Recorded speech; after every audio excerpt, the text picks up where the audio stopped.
इसे पता चल जाए ना वो करीम कितना है, मेहरबान कितना है। मुल्ला रूमी रहमतुल्लाह अलैह फरमाते हैं बहुत बड़ा मुजरिम था एक बंदा, बहुत बड़ा गुनाहगार था, बुत को पूजता था, थक गया सारी रात बुत के सामने खड़ा था, माज़अल्लाह या सनम या सनम या सनम कहते, थक गया, नींद आ गई, ऊंघ आ गई। जब पूरी तरह नींद आ गई और दिमाग पे नींद कब्जा करने लगी तो उसके मुंह से निकल गया, सनम सनम कह रहा था ना, निकल गया या समद, ओ बेनियाज मालिक।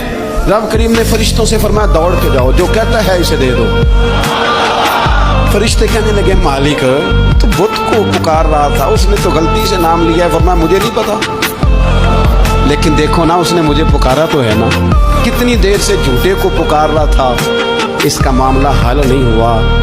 अब अगर सच्चे को पुकारने पे भी हल ना हुआ तो फर्क क्या रह जाएगा।